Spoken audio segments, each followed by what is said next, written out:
This video was brought to you by my loyal patrons. Pledge today and receive exclusive perks. Link in the description.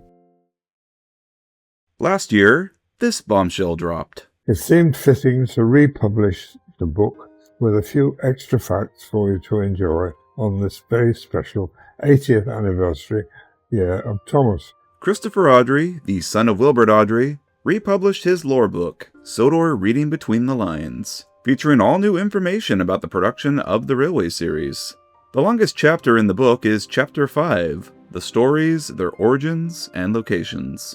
Within this chapter, Chris goes through every story of every book in the series, and talks about interesting tidbits about each one, mostly what real-life event they're based on. Wilbert and Christopher Awdry based all their stories on real-life events in railway history. It was one of Wilbert's rules that he established early on during the writing of James the Red Engine. Every story had to be based on something that happened to a real engine in the real world somewhere out there, whether it was via incidents he had read about, had been told about, or witnessed himself in the flesh. The Awdrys prided themselves on this, for it lent an authenticity to the storytelling. These stories never did feel like they were crazy works of fiction, because, for the most part, everything that occurs within them can be backed up by real-world examples where such crazy things happened. A train falling into a mine shaft? Yup, it happened. A train crashing into a barber shop? Yup, it happened. A train escaping the scrapyard by running away in secret Great Escape style? Oh yeah, it happened. Kinda. Yeah, kinda. All of it was real, and that's the magic of this series. This is a video that will dive into all the real-life stories behind Wilbert's run of the series, using a variety of sources. These sources include Sodor Reading Between the Lines, both editions, Wilbert Awdry's biography, The Thomas the Tank Engine Man by Brian Sibley, various notes from Awdry himself that are currently public, research from the now-defunct Real Lives of Thomas site, railway history books, and informative videos here on YouTube. I highly recommend checking out these ones from ClickClackTrack, which all go far more in-depth than I will be. My goal with this video is for you to learn something new about these stories that we all know so well. I certainly learned a lot while making this. For the sake of keeping this video a decent length, and my own sanity, I'm only going to cover Wilbert's books in this video. Books 1 through 26. But if this video does well, then maybe we'll cover all of Christopher's books in a part 2. Also, 2 quick disclaimers here. First off, many of these real-life events are pulled from ancient websites and recounts from people such as Christopher Awdry, and we're all human, so they may not be the most accurate retellings. If anything here is factually incorrect, or if I missed anything that you're aware of, let us all know below in the comments. And second, footage and photos are pretty limited for some of these, so I will be pulling in footage from the TV series and other sources to help visualize things. Some of these don't have any photos to go along with them, so bear with me here. Alright, let's begin. Let's rewind about 80 years. The 3 Railway Engines. Edward's Day Out. The first book of the series all featured stories that Wilbert had made up as bedtime stories for Christopher. This story sees the introduction of Edward, and him being let out of the shed for the first time in ages, much to the other engines' jealousy. This very simple tale is not based on anything in the real world of railways, but the story's opening is based on the old nursery rhyme, Down by the Station, with all versions of the illustrations showing the engines in the shed all in a row. Edward and Gordon. The series' second story does have some real-world influence. This story features Gordon stalling on the hill with a heavy goods train, and Edward coming along to bank him. This was based on tales told to Wilbert by railwaymen, and his own observations while living in Wiltshire in his youth. Trains would make heavy chuffing sounds that filled the area when they would ascend the grade at the nearby box tunnel. To Wilbert, it sounded like the engine at the front, and the one at the back banking, were communicating with each other, and he based the characters' personalities on that. I can't do it, I can't do it, I can't do it, puffed Gordon. I will do it, I will do it, I will do it, puffed Edward. I can't do it, I will do it, I can't do it, I will do it. The Sad Story of Henry. This story introduces Henry, and is rather infamous nowadays. Henry stops in a tunnel, and refuses to leave it for he does not want to get his paint wet in the rain. After failing to get him started again, the railway simply leaves him there. This was allegedly based on a tale that Wilbert heard from America of an engine that derailed in a tunnel, and because the tunnel was too narrow to get cranes in to right the engine, it was abandoned there. They bricked it up and used it as an excuse to cut a new, wider tunnel. Now, I could not find the alleged story that matched this description, though it's possible the incident that Wilbert was referring to was the Churchill Tunnel collapse in Virginia in 1925, where something similar happened. The tunnel caved in while a train was inside it. Unable to dig it out, the railroad walled the tunnel up, entombing the train inside, and began to run trains along a bypass line along the James River. Edward, Gordon, and Henry. Gordon bursts his safety valve while pulling the express, and Henry is brought out of the tunnel to help Edward rescue the train. There is no specific incident that inspired this story. This story was written at the behest of the publisher, Edmund Ward, who insisted Wilbert write a final fourth story that brought all three characters together. That being said, an engine bursting its safety valve was not at all an uncommon occurrence on railways. Thomas the Tank Engine. Thomas and Gordon. This story introduces Thomas. Gordon, in trying to pay Thomas back for teasing him, starts off too quickly before Thomas can be uncoupled from the back of the train, pulling him along with him at speed. This rather silly incident did in fact happen in real life. Specifically, it occurred at Liverpool Street Station in London, when a J69 class tank engine, also known as buck jumpers, was accidentally left coupled at the end of one of the Jazz commuter trains. Thomas's train. Thomas pulls the train for the first time here, though he gets overexcited and leaves before the coaches can be coupled to him. This is another Liverpool Street Station tale, and funnily enough, also occurred on a Jazz commuter service. It's almost a complete reversal of the previous story. This time the station staff forgot to couple the engine, and it started off without its train. Thomas and the trucks. Thomas pulls trucks in this one, and the naughty things push him down Gordon's hill, sending him out of control. This was not based on any particular incident as far as I know, but it showcases some of the dangers of working with unbraked goods stock back in the day. Trains would often stop before descent so the guard could apply the wagon's brakes, because without them they would simply roll into each other and force their weight onto the engine. Wilbert personified this as them being troublesome, and them attempting to push the engine out of control. Thomas and the breakdown train. In this story, James's brakes fail. He runs away on the hill and comes off the tracks at a curve. James's brakes failed because they were made of wood and caught fire. This is based in reality. Wooden brake blocks were indeed a thing on some steam locomotives, including some of the Lancashire and Yorkshire Railway, designed by George Hughes, which is partly why Wilbert decided James's origins would stem from there. Wooden brakes often proved unreliable at higher speeds and would burn up quickly, and on some occasions, they would catch fire. One such instance was recalled to Wilbert by a Mr. Willenbruch, a former LMS guard, who was involved in a runaway train on the Lickey Incline, the steepest rail grade in Britain. We'll be referencing this place a lot in this video. James the Red Engine. James and the Top Hat. In this story, James overexcitedly wheeshes steam and drenches the Fat Controller, ruining his new top hat. This was based on an incident that Wilbert witnessed firsthand in Ghent in Belgium. Someone stood too close to the engine at the platform and got drenched with steam. James and the Bootlace. James bumps the coaches so hard that he causes a vacuum pipe to break. This story was based on a snippet from the November 1947 article of the Railway Gazette. An 8 a.m. train from Clacton to London was stopped on a section of track near Essex. For 10 minutes, the passengers all wondered what was going on, until the guard stepped into a carriage and asked, "Could anyone oblige the driver with a lever bootlace?" The coupling's vacuum pipe had burst, and was mended with the bootlace and some newspaper. Troublesome trucks. In this story, James attempts to haul a goods train, and loses half of it on the hill when a coupling snaps. There's no specific incident cited for this story, but there have been many such instances of goods trains losing their tails on hills, and was not at all uncommon on the Lickey Incline. James and the Express. James gets his chance to pull the express when Gordon accidentally gets sent down a loop line and arrives back at the station that he departed from. This was based on another article from the Railway Gazette, from the September 1947 issue. A train departed Birmingham New Street for Euston at 2:45 p.m. and arrived back 35 minutes later. It had done a circular tour of Birmingham, caused by faulty signaling. It was switched onto the Manchester line and had to be switched back to Birmingham New Street.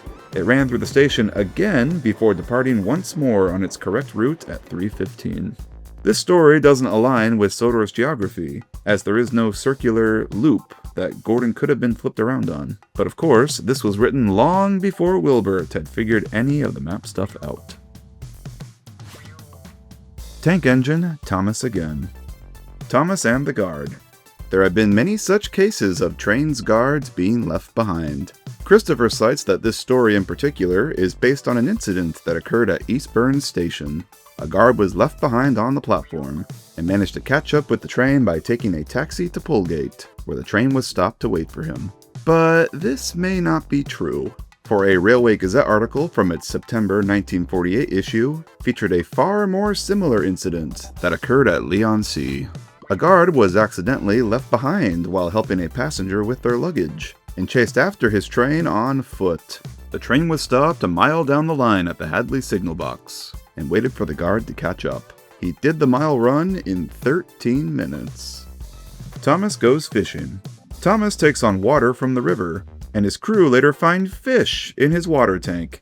This funny story was based on an anecdote from the Glasgow and South Western Railway, mentioned in one of David L. Smith's books. Drivers often kept fish of various sorts in their engines' water tanks, including eels, for they helped eat up vegetation growth and kept the sieves clean. The Ells Bridge's appearance here is based on Brunel's flattened arched viaduct across the River Thames at Maidenhead. Thomas, Terence, and the Snow. This story sees Thomas get stuck in a snowdrift and is rescued by Terence the tractor. While there is no citation for this story, it was likely based on an incident that Wilbert had read about in a magazine article. Trains stick in snow-covered tracks all the time, and it's certainly not impossible for one to have been hauled out by a Caterpillar tractor. Thomas and Bertie. As far as we all know, this story is not based on anything in particular. A neck-and-neck race between a bus and train isn't far out of reality, though. As Kenneth Johnson recounts in a 2006 Daily Mail article, he used to ride the bus home from Exeter. The bus always left the station just before the train did. The approach to their stop saw the road and rail run parallel with each other, and as the train would draw near, passengers on the bus would shout at the driver to speed up and beat it, sometimes passing intermediate stops, and the bus usually won. This story is significant because it led to Wilbur creating a map of Thomas's branch line to make sense of the race with Bertie to his children. The first ever map of Sodor. Troublesome Engines. Henry and the Elephant.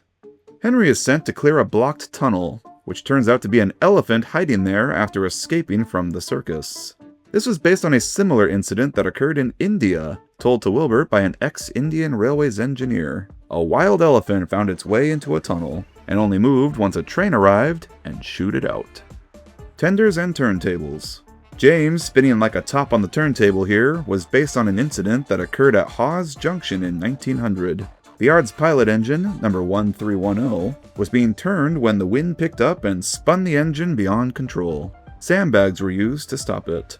The turntable that this occurred on actually still exists today. It's been moved since, and is now located at Keighley, at the Keighley and Worth Valley Railway. Trouble in the Shed. There was great staff unrest on British Railways in 1950 when this book was written. Strikes were common, and they inspired this story about the engines themselves going on strike. Edward works despite the strike, and the engines all say that he has black wheels. They say tender engines don't shunt, and last night they said I had black wheels. I haven't, have I, sir? This is a play on the term blackleg, which refers to someone who chooses to work during a strike.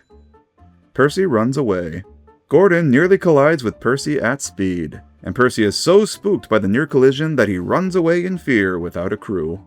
Christopher cites that this story is based on an event that also occurred at Hawes Junction on Christmas Eve 1910, though there's not much information about it out there.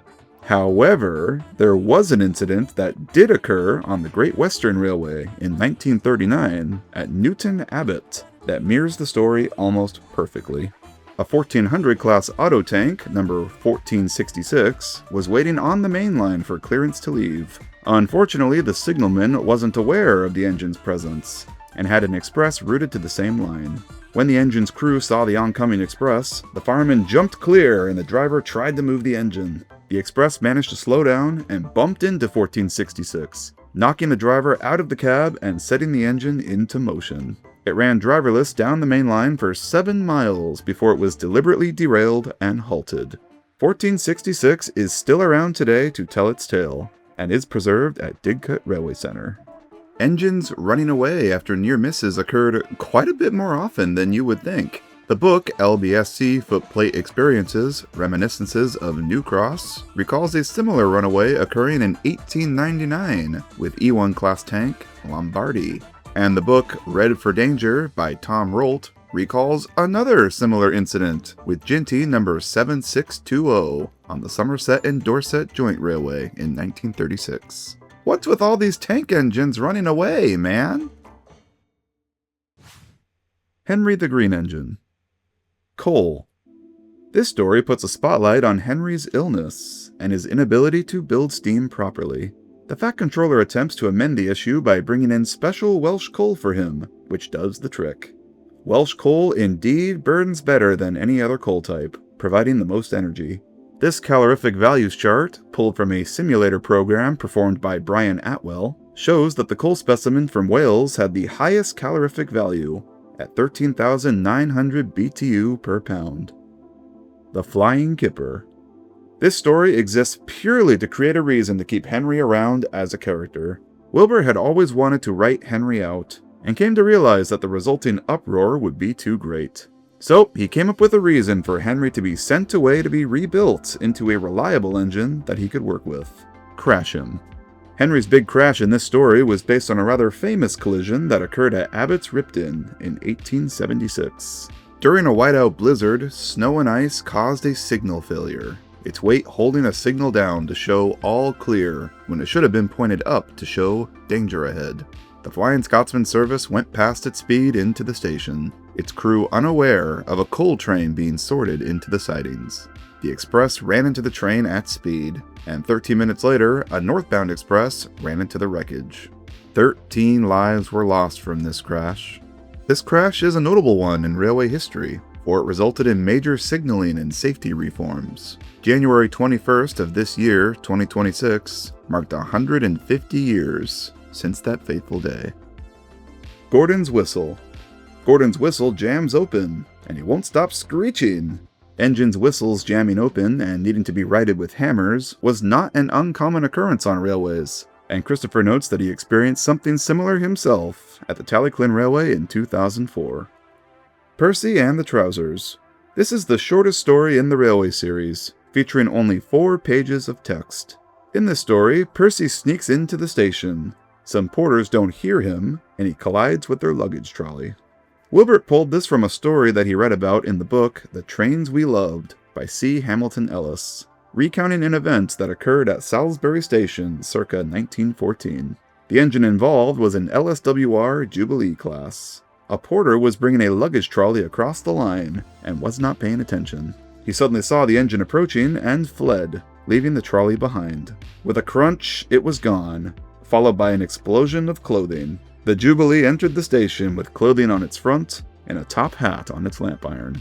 Wilbert was charmed by the tale, and with Hamilton's permission, used it to create Percy and the Trousers. Hamilton is credited at the end of the story. Henry's Sneeze. Some naughty boys drop stones on Henry as he passes under them, breaking the coach's windows.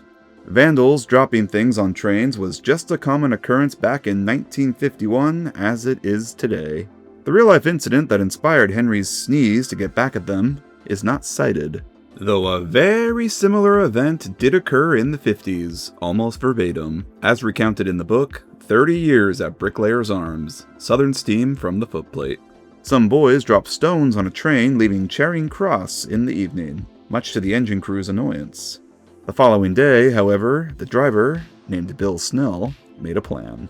He shoveled slack coal into the firebox and told the fireman to shut the regulator on his command. Sure enough, the boys were on the same footbridge as they approached. Bill shouted, "Now!" and thick black smoke plumed out of the engine and coated the boys on the bridge. Bill recounts that no more incidents occurred after that. Toby the Tram Engine. Toby and the Stout Gentleman. The Hat family meet Toby during their holiday to East Anglia. This story is directly based on the Audrey family themselves, witnessing a J70 tram engine on their own holiday to Yarmouth in August 1951. Wilbert was so charmed by the unusual-looking engine that he turned it into a character for his next book. Thomas in Trouble. This story exists as a result of Wilbert trying to realistically justify bringing Toby to Sodor. It was his brother George who did the digging and found a reason. Old legislation that regular locomotives traveling along tramway roads must have their wheels covered up. And so, Wilbert decided Toby would work at Farquhar and incorporated a tramway, and thus wrote this story about Thomas getting written up by a policeman for traveling on it. Dirty Objects. Now, I could not find a real-world example of a train crashing into tar tankers, though the Thomas the Tank Engine man does confirm that it duplicates another real-life railway occurrence. So, it must have happened at some point, and Wilbert took note of it. This is another tale that showcases the danger of unbraked goods trains on steep grades. Quite a number of James stories here that link back to the Lickey Incline, huh? Mrs. Kindly's Christmas. A landslide occurs just before the tunnel on Thomas's branch line, and Mrs. Kindly waves a red gown out her window to stop them. No specific real-world incident is cited for this story, but warning an oncoming train of a landslide with a brightly colored garment is a central plot point of Edith Nesbit's classic book, The Railway Children, published in 1906. Gordon the Big Engine. Off the Rails. In an attempt to get out of doing work, Gordon tries to jam the turntable by moving on it, but he cannot stop himself and slivers down an embankment into a ditch. This story was based on an incident that occurred in 1950 at South Lynn, Norfolk. A 260 4MT class number 43142 was being turned ahead of train back to Peterborough when it rolled forward suddenly and fell off the turntable.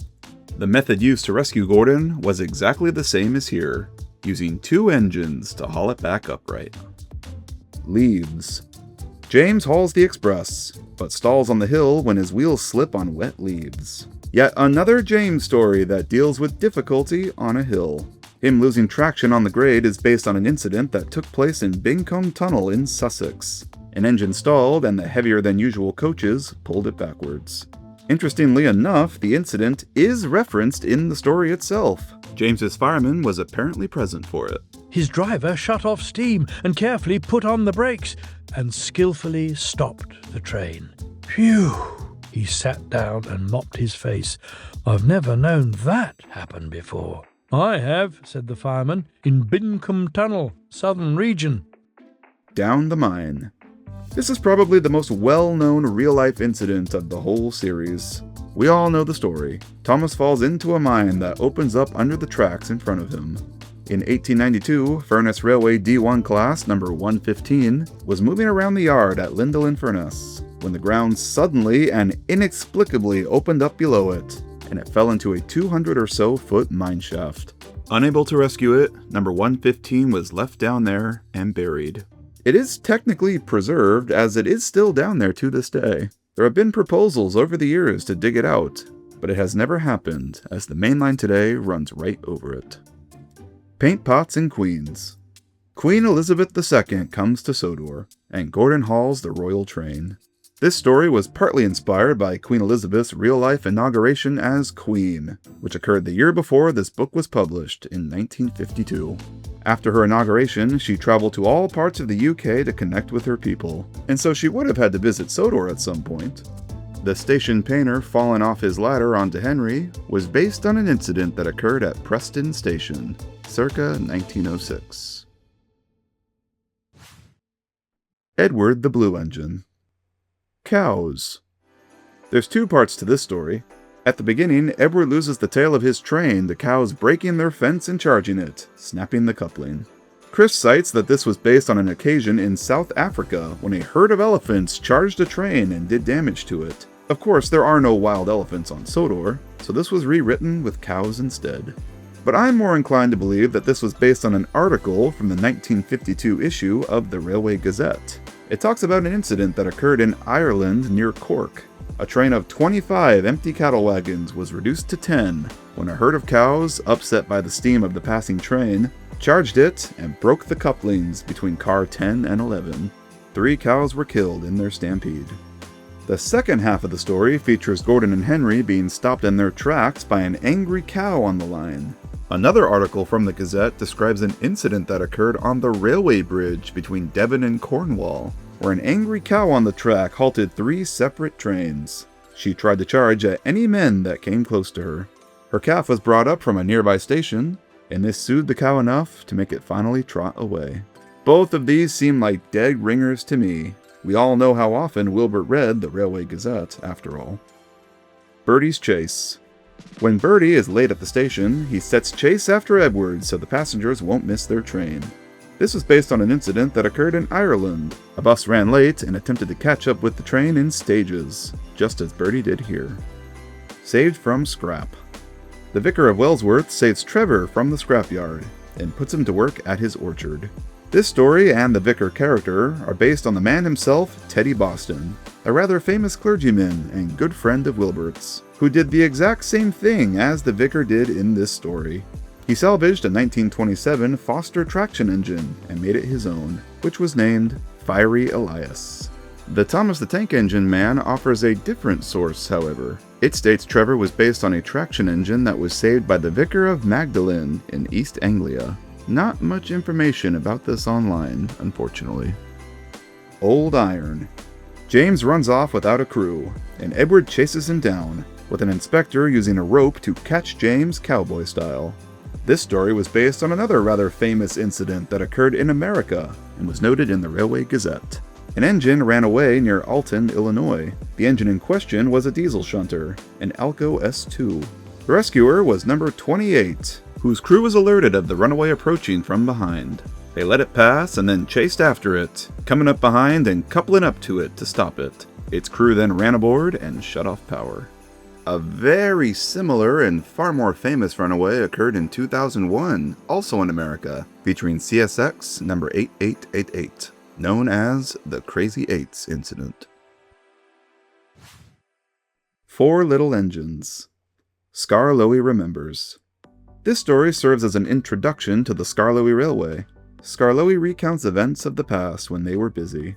The Skarloey Railway mirrors the real-life Talyllyn Railway in Wales, and Wilbert was an avid volunteer there.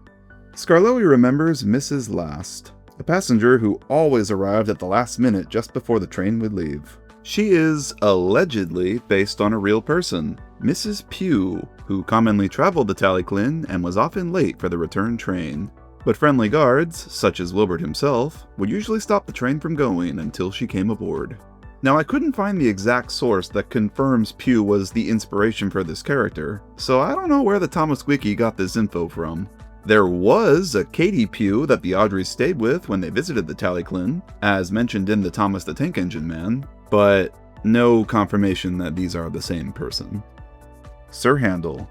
Sir Handel and Peter Sam arriving to help out mirrors the early preservation years of the Talyllyn Railway. Number 1 Talyllyn could not work, and number 2 Dalgach was nearly worn out. So the 2 engines from the Chorus Railway were brought to keep things running, becoming Sir Hayden and Edward Thomas.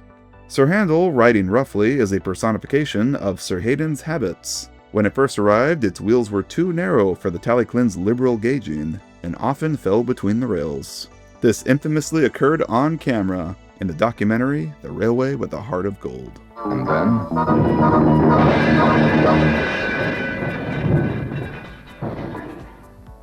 derailed. Peter Sam and the refreshment lady. Peter Sam, worried that he'll be late at his connection, leaves the top station too early, leaving the station's refreshment lady behind. This is a story based on Wilbert himself. When volunteering at the Talyllyn in 1952, Wilbert was the guard of the train and waved it away prematurely, leaving a woman behind on the platform. the woman being Mrs. Davies, the mother-in-law of the engine's driver. Christopher says this is one of his favorite stories, as he was in the guard's van with his father and witnessed the whole ordeal firsthand. Old Faithful.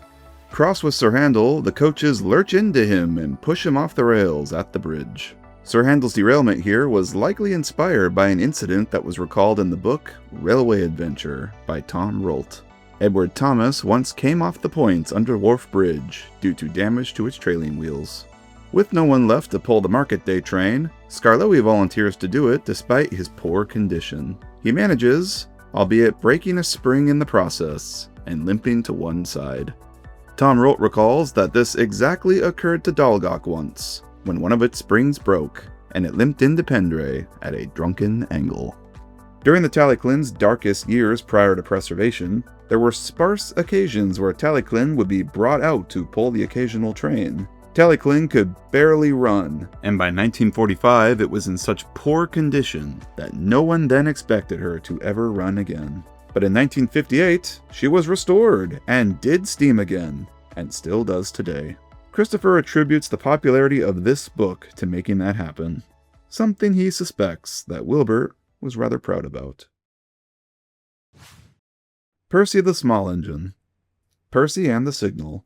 In this story, Gordon and James fool Percy into thinking backing signals exist, and Percy concludes that means to reverse when encountering one.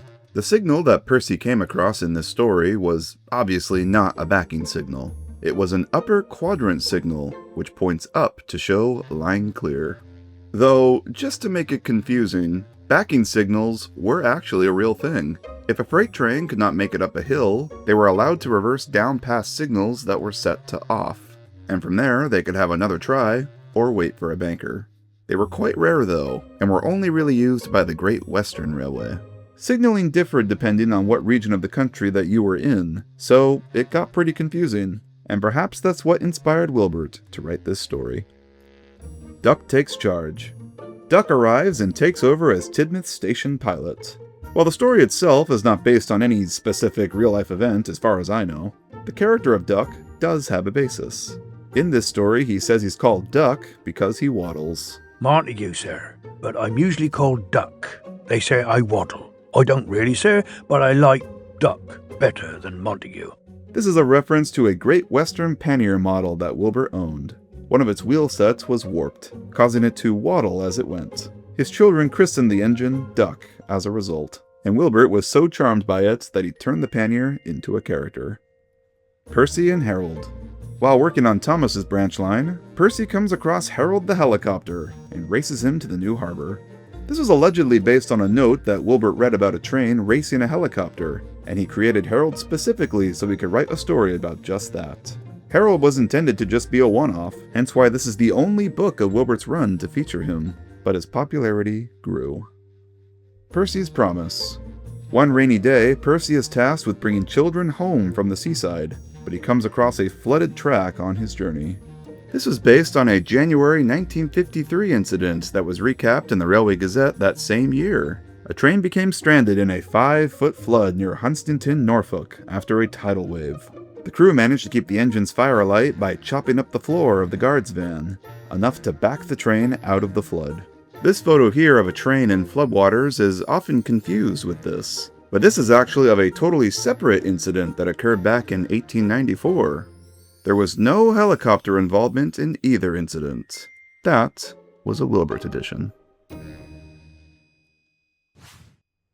The 8 Famous Engines. Percy takes the plunge. In this story, Percy convinces trucks to push him past a danger sign at the harbor, which results in him rolling too far and off the end of the jetty into the sea. There have been quite a few incidents involving an engine running into water in real life, but Christopher suspects that Wilbert may have heard of a specific incident that occurred in Burnham-on-Sea. The area used to have a railway dock that slid downwards towards the sea. It was built as a part of a steamer service between Burnham and Cardiff, but it never really took off. One fateful day, a contractor's locomotive ran too far and slid off the end of the jetty. Sadly, I don't think any photos exist of the incident. Not that I could find anyway. Gordon Goes Foreign. Gordon desires to run to London to prove the station there is called King's Cross, as he remembers it from his youth, only to be disappointed when he finally gets the chance. I expect he enjoyed himself, didn't you, Gordon? No, sir, I didn't. Why ever not? London's all wrong. They've changed it. It isn't King's Cross anymore. It's St. Pancras. This is one of my favorite Railway series stories ever, because the concept is so clever.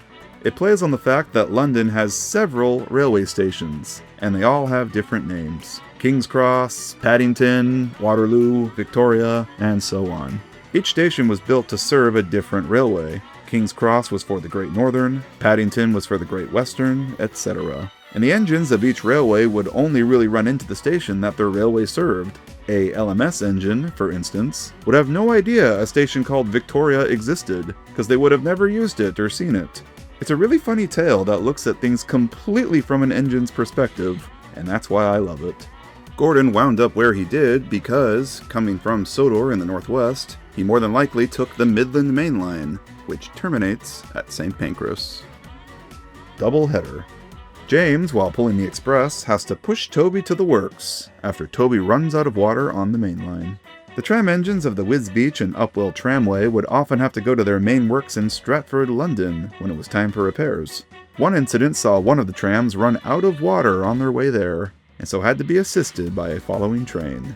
Wilbert was told of this incident by Peter Proud of the Railway Correspondence and Travel Society during a trip to the Wisbech and Upwell in September 1956. The stupid signalman not allowing the crew to stop and fill up on water is also authentic. The Fat Controller's Engines. The Fat Controller decides to bring his 8 famous engines to London for an exhibition, and during the preparations, Thomas pulls a classic Thomas and crashes through a buffer stop. Christopher mentions no specific event that inspired this story, though there have been many such cases of an engine not stopping in time and plowing through the buffers at the end of a siding, such as here in 1951. E4 class number 32493 was left alone on a turntable by its crew and snuck away, resulting in it breaking through a brick wall. Duck and the Diesel Engine. Domeless Engines. This story features a visit from the real-life engine City of Truro. This book was written in 1957, the same year that Truro returned to steam and toured Britain hauling excursion trains. In this story, one of his excursions brought him to Sodor. Gordon's skepticism on Truro being the first engine to go 100 miles per hour is based on the real-life controversy of which engine actually was the first to go 100 miles per hour. In Britain, it's mostly believed to have been Truro in 1904, though this was never proven because its speed was estimated by stopwatch timings. Flying Scotsman was the first engine to go 100 miles per hour on record in 1934, with dynamometer car readings to prove it. Gordon, being of LNER descent and Scotsman's relative, of course is biased. His dome incident later on was based on a real one that occurred earlier that same year. LNER K3 class number 61809 lost its dome cover while traveling at speed. Its fastenings worked loose and the cover flew away near Staverton Road. Pop goes the diesel. The idea to introduce a diesel character into the series came from Eric Marriott, the editor of the Railway series. Diesels were starting to make their appearances on British railways, and he pestered Wilbur to introduce a diesel character into his books to keep things up to date. One of the most prominent diesels around at the time was the Class 08 Shunter, which could be found in almost every yard across the country, and so Wilbur used it to create Diesel. Wilbur, at the time, personally disliked diesels, and this no doubt colored the characterization of Diesel. No specific incident was cited for this tale, though there have been many such cases of an engine pulling a line of wagons away with their brakes still applied, resulting in havoc. Dirty work. While this story also has no basis, there is a story behind this insult. Duck called me a galloping sausage, splattered Gordon. Galloping Sausage was a nickname given to the LNER's W1 class, also known as the Hush Hush. This was an experimental engine, with a giant high-pressure marine-style boiler, making it quite bulky, and with its streamlined shrouding, its appearance was quite sausage-like. A close shave. Duck is chased by a runaway train, and while trying to stop it, is unable to brake in time and crashes into a barber shop. Duck's crash here was based on a real event which took place at Paragon Station in Hull, Yorkshire. On October 19, 1955, LMS Class 4P number 42553 failed to stop and crashed up against the station barber shop at the end of Platform 9. Quite the sight. The engine did not receive a shave, though. The Little Old Engine. Trucks. Some naughty slate trucks break away on the incline and crash into poor Peter Sam, waiting at the bottom. No specific occurrence is cited for this one, but breakaways occurred fairly frequently on the Talyllyn Railway's incline at Bryn y Gloes, with wagons coming off the tracks and falling into the nearby ravine. No such instance of them colliding with an engine, though. That was a Wilbert embellishment. Home at last. This book coincided with Talyllyn's return to the Talyllyn Railway after being completely overhauled by Gibbons Brothers, and so features Skarloey returning home from his own overhaul. Talyllyn's previous poor state meant it had to be rebuilt with mostly new parts. Many say it returned basically a brand new engine as a result, and not much of the original Talyllyn is left. Skarloey's line here may be a slight wink to that. I feel all excited, he said, just like a young engine. Funnily enough, when Talyllyn did return back, it suffered major steaming issues and had to be basically taken apart and put back together again by the Talyllyn crew to get it into a serviceable state. Duncan's incident with the tunnel was based on his real-life counterpart, Douglas. Douglas's large cab and overhang sometimes caused it to sway and scrape against platforms and bridges as it went under them. In fact, the bridge at Cunfull Halt was too short for it to fit under, so the railway had to lower the track bed just for Douglas. A train getting stuck in a narrow tunnel did occur in real life though, as recalled in the book Narrow Gauge Album by Pat Whitehouse. It occurred on the Welsh Highland Railway shortly after acquiring the engine Russell, aka Fearless Freddy's basis. The engine was too wide for the narrow bore of the Mulwyn Tunnel and got stuck there like a cork in a bottle. As a result, Russell was banished to only the northern section of the line. Rock and roll. Duncan's rock and rolling was again pulled from the real-life Douglas, whose short wheelbase combined with the Talyllyn's not-so-straight track caused it to waver as it went along, and it often derailed. In fact, Douglas derailed so often that the engine crews got quite good at re-railing it, being able to get it back on the tracks in under half an hour.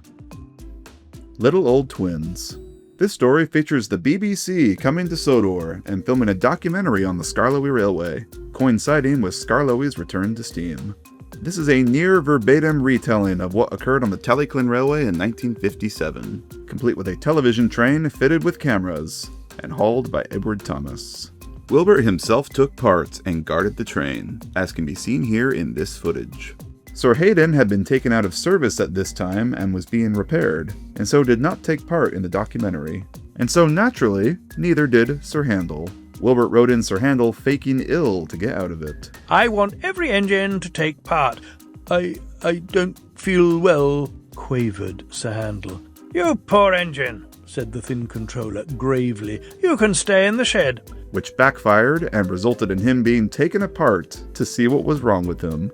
We're on the air, puffed Peter Sam, and he rolled the heavy train to the shops where Sir Handel was being mended. Sir Handel did not enjoy their visit. The Twin Engines. Hello, twins. The Fat Controller orders an engine from the Scottish region, and is surprised when two arrive, Donald and Douglas. The engine he ordered was number 57646. Now, then, which of you is 57646? That, sir, is just what we're kind of mind. This is an in-joke with Donald and Douglas's real-life basis, the 652 class. Their BR numbers only went up to 57645, making Donald and Douglas fictional add-ons. Sly one, Wilbert. The Missing Coach. In a haste, Donald and Douglas swap their tenders to fool the Fat Controller, to prevent either from getting into trouble following a shunting mishap. The Fat Controller is too smart for them, though, and figures them out. Douglas, he rapped, why are you masquerading with Donald's tender. As far as I know, there was no specific incident that inspired this story. Christopher certainly doesn't cite one. The act of engines switching tenders in real life was not uncommon, however. In fact, it happened all the time. Tenders would be swapped on engines following overhauls or repair jobs, or in some cases if certain engines were too long for turntables on certain routes and needed a shorter tender to accommodate. Several preserve locos used tenders from other engines. The A4 Union of South Africa's tender is actually the Hush Hushes, believe it or not. Some part of it does survive. Brake van. Donald's incident with the signal box was based on what happened to Jubilee class number 45730, Ocean. In July 1959, the engine was reversing near St. Pancras and was accidentally set down a set of trap points, colliding with a signal box. Luckily, no one was hurt, apart from the signal box. As for Douglas's incident with the brake van, there's no event cited for it, though allegedly something very similar occurred on the Lickey Incline with its resident banker engine, Big Bertha. Now I couldn't find the exact source for this one, so take it with a grain of salt. Bertha was banking a train up the incline when the brake van in front of her was overcome by her strength to the point that the guard thought it would collapse in on itself. It didn't, of course, but Wilbert took things a step further in his version. The Deputation. Donald and Douglas clear the line of snow by being coupled back to back with plows on each end. This was a common practice when it came to snow clearing, especially up north in Scotland where snow tends to be the heaviest. When the snow is lighter, only one engine with a plow on each end was suitable, but when it ran thick, two were needed to double the pushing power. Branch line engines. Thomas comes to breakfast. The entire motivation behind this story came from Wilbert being annoyed by how inconsistent the shape of Thomas's running board was illustrated. It dipped at the front, but unlike the real E2 class, it did not dip at the back. In his eyes, it meant Thomas's buffer heights were inconsistent, so he opted to write a story where Thomas crashed and would have to be sent to the works to have his front mended, a la Flying Kipper style, returning back with a consistently flat running board. The story features Thomas sneaking away from his shed and, unable to stop, crashes into a station master's house. The crash itself was pulled from an incident that Wilbert read about in a Bluebell Railway News magazine, citing E3 class number 166, Cliftonville, that was being cleaned at New Cross Shed. Its regulator was accidentally left open, and the engine crept away with no one noticing. Unable to stop, the engine rolled off the rails and crashed into the parlor room of the station master's house. Wilbert wrote to the magazine saying he was delighted by the story and planned to use it for his next Thomas book. Daisy. There is no specific incident that inspired this story. This story mostly plays up some of the quirks of modern diesel railcars at the time, such as them being stored with coaching stock, or being unable to haul goods due to their light weight. This was characterized by Daisy refusing to haul the milk van because she thought it was work that was beneath her. "Do you expect me to pull that? Surely," said her driver, "you can pull one van." "I won't. Percy can do it. He loves messing about with trucks." On more rural branch lines, DMUs like Daisy would sometimes haul a van or two of some sort, such as a parcel van, which helped save the cost of arranging a separate locomotive. Bullseyes. Animals straying onto the line and blocking trains were a common occurrence on the railways, as we discussed earlier with cows.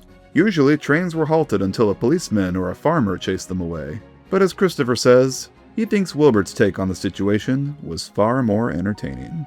Champion came close and sniffed at Daisy. "Oof," she said, backing hastily. Sometimes life imitates art. Very recently, in 2023, a bull somehow wandered onto the tracks at Newark Penn Station in New Jersey and refused to move, delaying trains for about 45 minutes. Percy's predicament. A train of stone wagons pushed Percy out of control, and the poor engine collides with a brake van at Farquhar, ended up mounted on top of the wreckage. Percy's crash here was based on a rather infamous collision that occurred in 1876 at what is now Swanley Junction on the London, Chatham and Dover Railway. The locomotive, number 123 Phyllis, collided with a goods train at speed and somehow found itself mounted on top of a pair of coal wagons. Wilbert read about the incident in Model Railway News magazine, which featured this photo of the accident. After the book was published, he got a letter from an ex-railwayman claiming Percy's crash could simply not happen, and Wilbert sent him the photo of Phyllis as a response. Oh yeah, smart guy? Then explain this! The Gallant Old Engine. Special funnel. Peter Sam's funnel gets knocked off by an icicle in the tunnel, and has to use a drain pipe in place of it to finish his journey. This was pulled from an incident on the Corus Railway that featured his real-life counterpart, Edward Thomas, at the time just known as Number 4. It apparently collided with a bridge and snapped its funnel in half. It was clamped together temporarily until it was replaced, as this photo shows. Peter Sam gaining a new funnel afterwards was directly lifted from Edward Thomas as well, which occurred on the Talyllyn Railway years later. The engine was fitted with a strange-looking chimney called a Giesel ejector in 1958. Adolf Giesel claimed that his new funnel design improved engine's performances. It was a marketing stunt really, and was the first example of one in use in Britain. Edward Thomas wore it for a good 10 years or so, until it was removed in 1969 because the railway found it did not really improve performance, and they found it costly to maintain. The Giesel ejector is still around today though, and is on display at the Narrow Gauge Railway Museum in Talyllyn. Peter Sam, however, found success with his new funnel and continues to use it. Steamroller. Sir Handel faces off with a steamroller called George, which of course doesn't end well. George swerves and collides with the train. Little doubt in what incident this story was based on, a rather infamous collision between steamroller and train that occurred in 1927 in County Cork, Ireland, which was also recapped in Narrow Gauge Album by Pat Whitehouse. George himself is based on the steamroller Thistledown, owned by Reverend Teddy Boston. The steamroller is still around and steaming today, and recently played George at Audrey Extravaganza 5. Passengers and polish. In this story, Duncan goes on strike by halting on the viaduct and refusing to move. This was based on an incident that occurred during one of Wilbert's visits to the Talyllyn. Douglas, while hauling a passenger train, stalled on Dalgach Viaduct. Unfortunately, we have no further details. Gallant Old Engine. This story rather famously mirrors the working life of Rennius's real-life counterpart, Dalgach. During the Talyllyn's twilight years before preservation, Talyllyn was out of action, so the railway relied solely on Dalgach to do all the work and keep things running. Rennius's breakdown was based on a specific incident that involved Dalgach, when a split pin became dislodged within its valve gear far up the line. With no other engine able to rescue the train, the crew had no choice but to remove the valve gear entirely on one side, and have Dalgach attempt to haul the train home with only one working cylinder. Tom Rolt, one of the key people that helped preserve the railway, described the event as the greatest feat of her long lifetime. Stepney the Bluebell Engine. Bluebells of England. Wilbert had a soft spot for, what was, at the time, newly formed Bluebell Railway in Sussex. This book was written at the suggestion of people connected to the railway to help market it, and Wilbert happily obliged. He focused the book on the railway's first engine, Stepney. The first story sets the stage. It gives a brief recount of what was occurring on British railways at the time. Steam locomotives were being withdrawn and scrapped in large quantities in favor of diesel power, and enthusiasts across the country were making attempts to preserve what they could. Stepney, of course, was one of the lucky ones. Stepney's Special. The first half of this story is Stepney talking about the other engines that reside on the Bluebell Railway, featuring the real-life Bluebell and Primrose, Captain Baxter, the North London tank nicknamed Cromford, and the Adams radial tank appropriately nicknamed Adams. Stepney's special train was pulled from an incident that Wilbert read about in the Railway Gazette from June 1959. In 1905, a man missed the midnight train from Aylesbury and ordered a special. As a result, that midnight train ended up being shunted at Chorleywood to let the special pass. This was characterized here by Thomas, cross at having to wait on a passing loop on his own branch line for Stepney to come through. Shunted, fumed Thomas. On my own branch too. It's a disgrace. Train stops play. This story was based on an incident that occurred in Stroud in 1960. A train, halted at a signal near a cricket field, was asked to move because it had stopped behind the bowler's arm. Presently some fielders came towards them and waved. "Could you move, please?" they asked. "Your last few trucks are behind the bowler's arm." "Sorry," smiled the driver. "Will this do?" And he eased Stepney forward till he stood under the signal. A cricketer's ball landing on a train was also pulled from reality, as recounted in the book LBSC Footplate Experiences, Reminiscences of New Cross.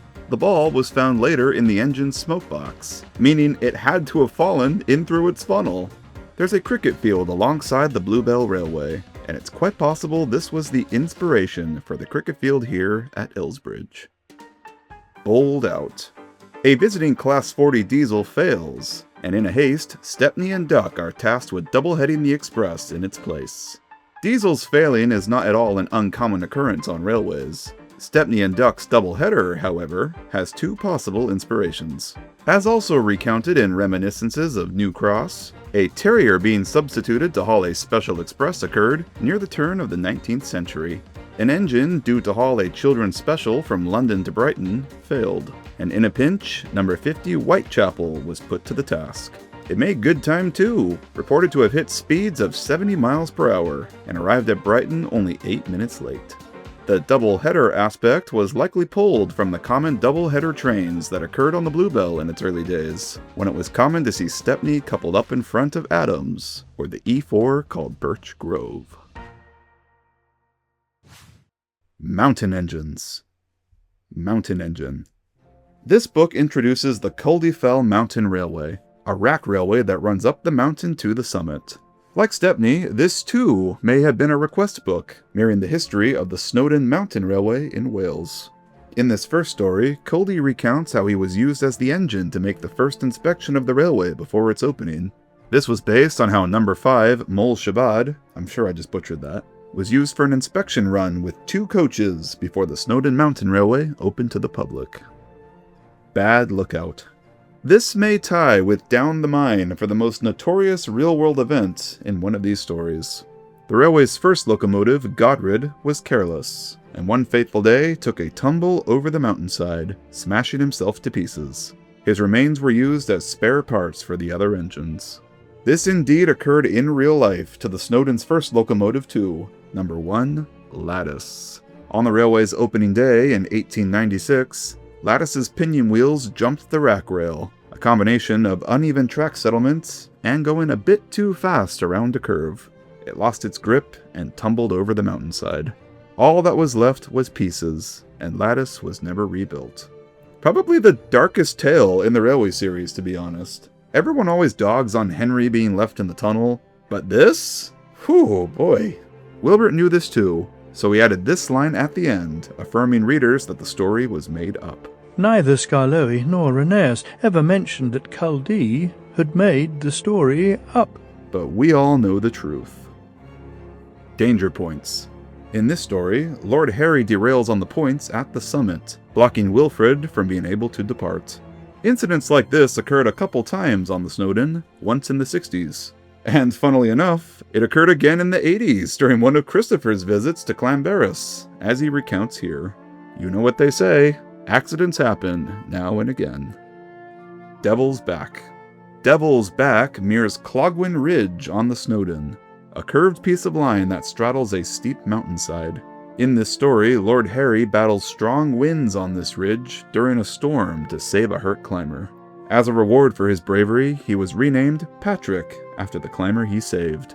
His renaming mirrors his real-life counterpart, number 6 Padarn. Originally named Sir Harmood after the railway's chairman, the engine was later renamed Padarn after the nearby lake Clyn Padarn in Clanbarris. Very Old Engines. Crosspatch. This book was written in honor of the Talyllyn Railway's centenary, and so recounts the early days of the Talyllyn in the form of the Skarloey Railway. This first story sees Skarloey being built at Fletcher & Jennings Works in Whitehaven, alongside his twin, Talyllyn, in 1864. Skarloey is fussy here and refuses to work, and Mr. Mack and the men find him difficult to work with. This characterized Talyllyn when it was new to the railway. Once it was offloaded at Wharf Station, the men couldn't figure out how to get it to work. Frustrated by it, they simply left it. and there Talyllyn sat at wharf until a fitter from Fletcher and Jennings came along to sort out the problems. Bucking Bronco.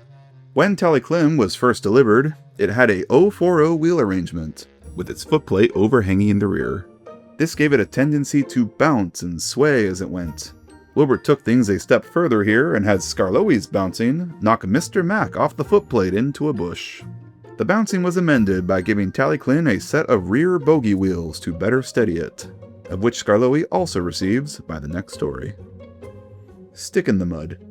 Skarloey sticks in a mudslide during rainy weather and has to be dug out. In 1870, a mudslide occurred on the Talyllyn at Quarry Siding. One of the locos, likely Talyllyn, struck it and derailed, and reportedly it and the first coach slid slightly down the embankment. Duck and Dukes. This story sees Peter Sam misunderstand something that Duck tells him. "But I keep telling you," said Duck, "there are no dukes. They were fine and stately, but they've all been scrapped." Peter Sam goggled in horror. "That is dreadful," he wailed. The two talk about Dukes. Duck assumes Dukes are the real-life 3252 class locomotives of the Great Western Railway. They were nicknamed Dukes because each one was named after noblemen and titled figures. They were all scrapped, hence why Duck says that there are no more. Peter Sam, however, misconstrued Dukes to his Duke, the engine he worked with on the Mid-Sodor Railway.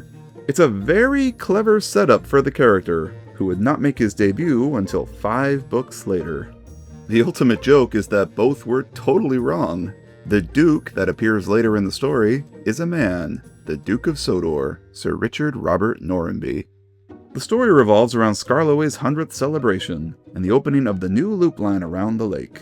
The Talyllyn Railway also opened its own extension to Nant Gornal, though this did not happen until 1976, 11 years after this story. It was something that was being worked on at the time though, and no doubt Wilbert was aware of it. Mainline engines. The Diesel. Bill and Ben are introduced here, as is Boko, the big diesel that the two play a prank on. Their prank is of course entirely fictional, though Boko himself is not.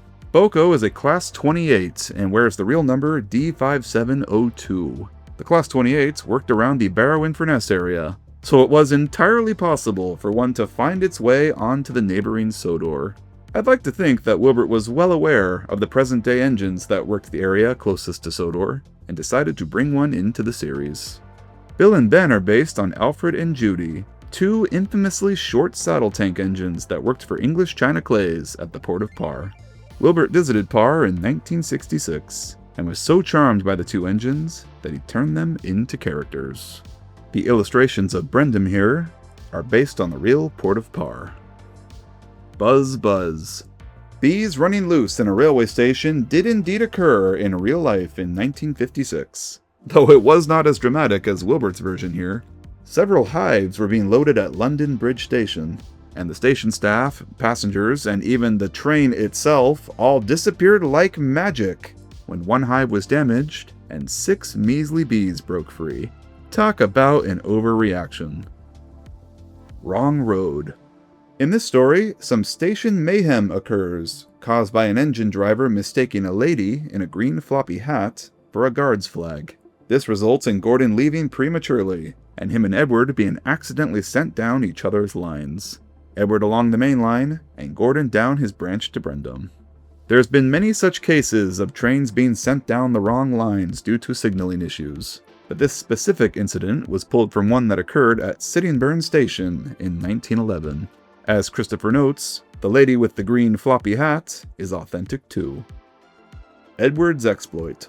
There's potentially a few incidents morphed into one to create this beloved story. While hauling a heavy enthusiast train home during bad weather, Edward's side rods snap en route, and poor Edward takes some pretty bad damage from this.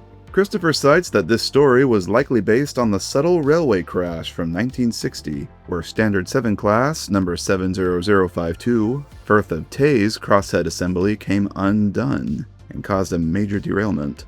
However, I think there is a more concrete inspiration, taken from the Tales of the Glasgow and South Western Railway by David L. Smith. the same book referenced for Thomas Goes Fishing. Engine number 139's side rods broke and caused some damage during bad weather. Just the same as Edward, the train was back down to level track, and Sam was laid on the rails at the front by hand. The engine wheel slipped like crazy before finally getting its train started again. Edward heroically limps his train home as a single-wheeler. His magnificent feat here may have some other real-world influence, as recalled in LBSC Footplate Experiences, when a single-wheeler got a heavy train home in the most unenvious conditions. In 1899, following a major derailment, the coaches for 3 separate trains were combined into one to be hauled back to London. 27 coaches in total.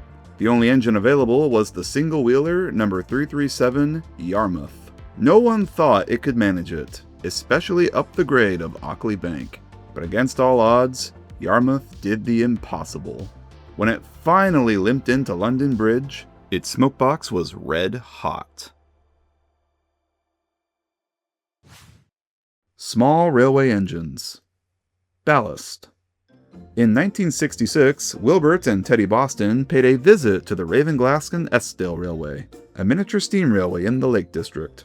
Charmed by the engines, Wilbert wrote his own miniature railway into the series called the Arlesdale Railway, and most of the stories in this book are based on incidents that occurred during their visit. This first story serves as an introduction to the railway and the characters, and takes great inspiration from the Ravenglass for its illustrations. Tit for Tat. This story is hilarious, because it's Wilbert telling a story against himself, making himself the antagonist of it. He and Teddy Boston appear as themselves in this story, a couple of visitors referred to as the thin and fat clergyman. To get back at the two for splashing him with mud, Bert whooshes steam at some wet trees, causing water to pour down on Teddy, who was riding in the cab at the time. This indeed occurred to Teddy during the visit. Christopher states it occurred exactly as described in the story. Gotta love this illustration, showing Wilbert having a laugh at his friend's misfortune. Also love this one too, with Wilbert posing for the camera, which appears to be based on a photo taken of him at Dalegarth Station. If anyone has any access to the source photos, I would love to see them. Mike's Whistle. In this story, Mike whistles so loudly at a cow on his tracks that he blows his whistle cap off. Christopher says an incident just like this one occurred during his father's visit, though a cow was likely not involved. He doesn't specify which engine it occurred to, but he does say, all is for certain that an engine's whistle disappeared into the upper atmosphere. Useful Railway. In this story, Rex collides with wool bales that fell onto his line from a tractor's trailer. He derails and ends up laying on one side beside the track. Christopher says this is one of those could-have-happened stories, and doesn't recall any specific event that inspired this one. However, a Ravenglass volunteer, Elliot Anderson, recalled a similar incident occurring in the September 1999 issue of the Ravenglass and Eskdale Railway Preservation Society magazine. He says that in the early days of the railway, River Esk, Rex's real-life counterpart, split the track and came off the rails after bumping a bale of wool on the line. Seems like a dead ringer to me. Interestingly though, this story is a perfect example of life imitating art, because a very similar incident occurred on the Dymchurch and Hythe Miniature Railway in 2016.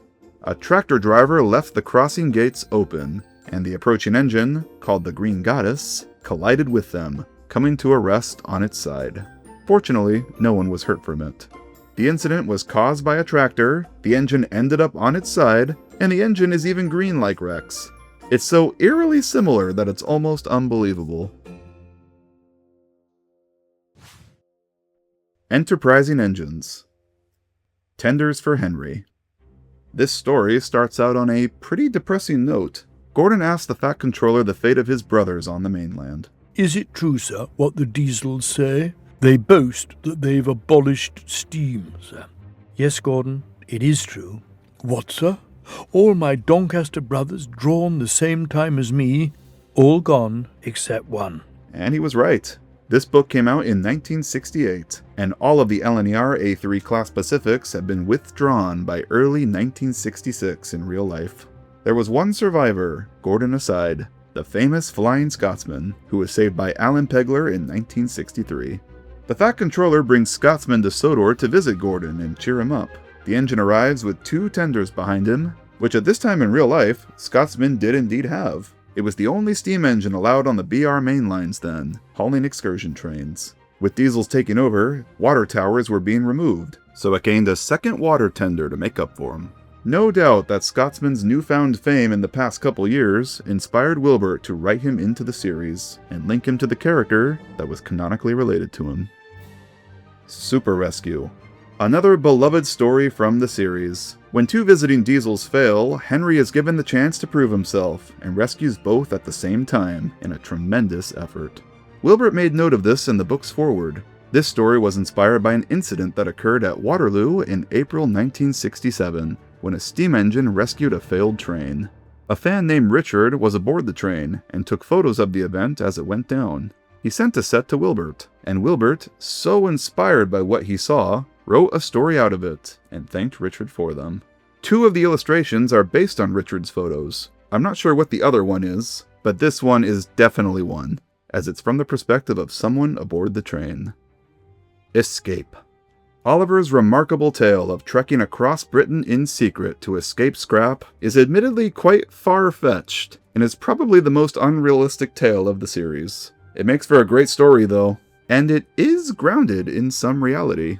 This was 1968, and the movement of preserving steam engines was gaining momentum at the time. Christopher himself thought the story was purely of fiction, until he came across the history of number 71,000 Duke of Gloucester, an engine that was sent to a scrapyard, but its route was deliberately altered by sympathetic railway staff, so it would end up at Barry Island instead, where it had a much safer chance of languishing before being rescued.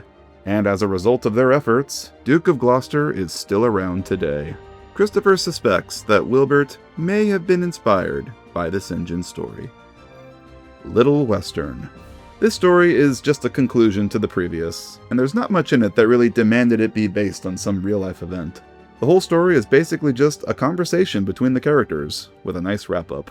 Oliver joins the railway, and the Fat Controller keeps one of the failed diesels, who gets named Bear. The illustration of Bear here was based on these 2 photos from the November 1967 issue of Railway Magazine. Hey look! A warship! Oliver the Western Engine. Donald's Duck. One day, when Donald takes on water, his crew finds a duckling in his water tank, placed there by Duck's crew as a joke. Christopher admits that he has no idea what this story is based on, if anything. He speculates it was purely just so Wilbert could use the name Donald's Duck as a title, a clever little reference to the Disney character, and so wrote a whole story that featured Donald and Duck. However, there is some truth to this story. As Brian Sibley mentions in the Thomas the Tank Engine Man, the story was based on an article from the Railway Gazette, where a crew once found a bird nested in their engine's tender. Resource and sagacity. In this story, Oliver cannot stop the trucks from pushing him, and he falls into the turntable's well. This is not an uncommon occurrence. There have been many cases of engines falling into turntable wells, but the visual of Oliver bunkered down with his front sticking up into the air was specifically based on this incident from 1930 in Backup. A Class 5 242 tank engine reversed too far and fell bunker first. This photo was likely used as reference for the illustrators.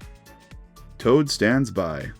In this story, Oliver commits murder! He pulls too hard and rips Scruffy, a decrepit old private owner wagon, in half. Private owner wagons at the time were usually poorly maintained, so it was not impossible for one to become so rusted that it just broke apart. Before everything goes down, Duck advises Oliver about Stepney's trick with sand. Don't forget Stepney's tip about sand. Lay it on the rails as you back down and roll it firm with your wheels. You'll get a splendid grip that way. This was pulled from what LBSC engine crews would do back in the day with their smaller engines, hence why it was Stepney in particular who knew about it. The trick was to line the rails with sand all the way down to the train and from the last set of points. This allowed the engine a good long section to gain traction, which usually provided great results. Bulgy. Bulgy, the double-decker bus, takes a shortcut and does not account for the low clearance of a railway bridge. He wedges himself under it and gets stuck. This story was based specifically on an event that occurred in 1958. An old Brighton trolley bus was being towed on a low loader along Lewes High Street in Sussex, bound for the scrapyard. It passed under a railway bridge with a marked clearance of 14 feet 9 inches. The driver didn't account for the bus's electrical arm projecting from its roof, and it got wedged under the bridge. Trains were halted, and the bus was stuck for over 3 hours until the mess was sorted. Wilbert read about the incident in the Evening Standard. The illustrations even depict that Bulgy's Bridge has a clearance of 14 feet 9 inches, a cheeky reference to the real-life incident. Duke the Lost Engine. Grandpuff. The title of this story came from the nickname that Wilbert's grandchildren gave him. They called him Grandpuff because the smoke from his pipe resembled a steam engine puffing smoke. The fact that he used it as the title of a story showed that he was quite fond of his nickname. Duke explains the fate of the Minnesota Railway's number 2, Stanley. Stanley, a Baldwin locomotive from America, rode roughly, and the railwaymen got so fed up with him that they stripped him of his wheels and turned him into a stationary boiler behind the shed. Stanley's tale mirrors Wilbert's own number 2 model on his Minnesota layout. He had purchased a Baldwin locomotive, only to become consistently annoyed with it because it always derailed. He became so fed up that he ended up chopping up the model and turning it into set dressing. And so, he eventually turned this whole ordeal into a story of its own. Bulldog. This rather famous story involving Falcon and Duke was based on a specific incident that occurred on the Festiniog Railway in 1962. The locomotive Linda, shortly after arriving to the railway, was double-heading a train with their number 2 Prince, aka Duke's real-life counterpart.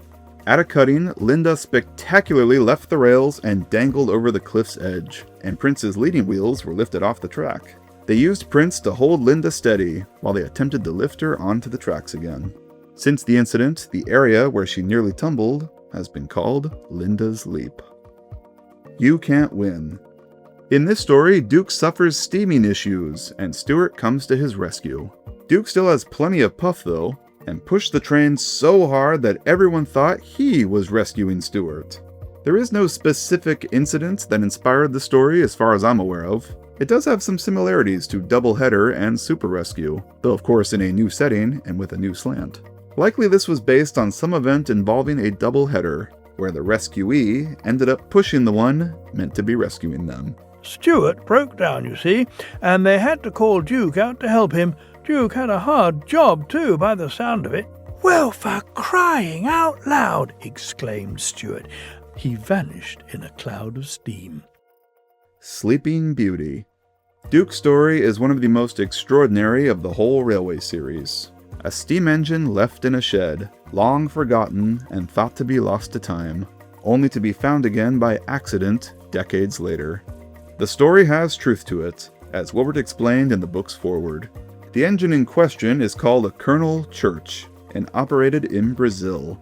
A quickly spreading disease took the lives of several men who worked on the railroad, and in 1879, it was abandoned. Colonel Church was left where it was for 30-odd years, until it was rediscovered one day in 1912, consumed by the rainforest. Wilbert described it with a tree grown in its chimney and a hornet's nest in its firebox. It was rescued and repaired, and went on to steam again for 28 more years. Colonel Church survives today at the EFM Railway Museum in Brazil. So taken aback by the engine's story, Wilbert adapted it for Duke. Tramway Engines. Ghost Train. Percy's collision with the cart of lime was based on an incident that occurred on the Isle of Man. An engine clipped a horse cart that was left dangling over the railway line. Very humorously, when the TV series tried adapting this story for season 2, they initially removed the horse and changed it so Terence would be the one hauling the cart. Wilbert was very adamant that they not bring Terence into it, and even wrote in his feedback to the show crew that this is a horse story, not a tractor story. What a legendary line. And so, Terence's involvement was trimmed out to keep things consistent. Woolly Bear. At the beginning of the story, Thomas insults Percy. "Ugly indeed. I'm a green caterpillar with red stripes," continued Thomas firmly. "You crawl like one too." Thomas's insult was more than 15 years old at this time. It was first used by Wilbert himself in 1956, describing his thoughts on how previous illustrator Reginald Dalby depicted Percy. Remembering his comment, he brought it back and wrote this story around Percy actually looking like a hairy caterpillar. Percy gets coated in treacle and hay. Men trimming side hay along the trackside and selling it to local farmers was an act performed on many railways, including the Talyllyn. Mavis. Mavis is introduced in this story. Drury diesels like her ran on the Wisbech and Upwell Tramway in real life, the same tramway that Toby came from, hence her association with him. One frosty morning, Mavis stops on a slope near the crossing and is unable to get her train started again, her wheels slipping on the icy, mud-covered rails. This was based on an ordeal that occurred on the Wisbech and Upwell in 1962, and was apparently witnessed by Wilbert himself. The track was ballasted up to rail level near Elm High Road. In the winter, it got muddy, and hard frost left very little flangeway clearance for train wheels. The afternoon train came through, only to get halted in its tracks. The frozen flangeways had lifted the diesel just high enough to destroy adhesion, and it came to a stop. Try and try again it did, and got no further. Meanwhile, the tail of the train was blocking the road, and traffic began to pile up. The event was recapped in the 1966 book, The Wisbech and Upwell Tramway, with the author reflecting that had this occurred to one of the steam trams, they'd have had their own built-in solution: red-hot cinders from their firebox that could be used to melt the frozen mud. Toby's Tightrope. And we've come to the final story in Wilbert's books, and it's appropriately a Toby one. This story sees a bridge on the line get wiped out by snowmelt, and poor Toby trying to stop in time before going over. He stops on the bridge, dangling over the rushing river on the two rails that remain, like a tightrope. The incident that this story was based on occurred in America, where a timber trestle bridge virtually disappeared before a horrified driver's eyes. Sadly, no other specifics have ever been given, though. Very recently, in 2024, a railroad bridge across the Big Sioux River in South Dakota was taken out by excessive flooding. Thankfully, no trains were crossing when it went.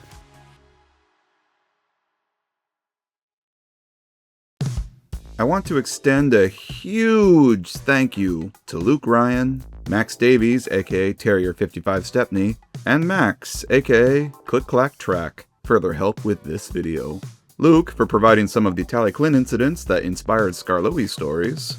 Max Davies for all the info from LBSC footplate experiences. And Max for providing various other sources that countered Christopher's. You all helped me out a ton and made this video so much stronger. Links to all of their channels and socials are in the description below.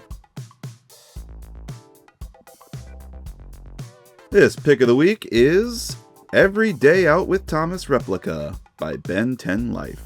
This is an extensive video documenting every single real-life engine around the world that has played a Thomas character at a Day Out with Thomas event. The amount of research that went into this video is crazy. I respect the work put into this. If you enjoyed my deep dive on the real-life events that inspired stories, then maybe you'll enjoy this one on some real-life engines in general. Head on over and give it some love. So this has been a pretty explosive couple weeks for the Thomas world. We got our first official look at the upcoming 2026 Thomas show via a Mattel press release, featuring a clip of Thomas in his new form. And I gotta say, I don't hate it. I don't love what I'm seeing, but it's a huge step forward in the right direction. I can definitely say that I'm quite interested in what this new show will be like. Already far more interested than I was for All Engines Go at this point. I want to make a video sharing my thoughts, but I don't want to jump the gun too quickly, because new information keeps getting revealed daily it seems like. Toy Fair is next week, and I suspect we'll be getting a lot more information then. A video on the new stuff will be coming soon-ish. Just want to wait until as much info as possible is out there before I form my thoughts. But overall, I do like what I'm seeing. For the most part, anyway. So, did you all hear the other big news? Thomas is making big strides in the train simulator world. Dovetail Games, the ones behind the Thomas add-on to Train Sim World 5, is bringing out a brand new Thomas game called Thomas & Friends Wonders of Sodor. This is the first officially licensed Island of Sodor simulator, utilizing locations from all across the franchise. Railway Series Elsbridge, Model Series Tidmouth, CGI Vickerstown, and so much more. The map used here is based on 3D scans of Wilbert Awdry's own relief map of Sodor at the Talyllyn Railway. So for the first time ever, you can explore a geographically accurate Sodor. More characters are featured here, including Percy, Emily, Gordon, and James, and a variety of rolling stock. You can go watch the trailer now, and the announcement livestream that goes a bit deeper into what the game is like. Links are both in the description. Thomas & Friends Wonders of Sodor, officially coming soon. As far as new info goes, that's about it from me. Thanks to all my patrons for the continued support, as always, and a big thank you to you for watching. Have a great day, everyone, and I'll see you all in the next one. Bye-bye!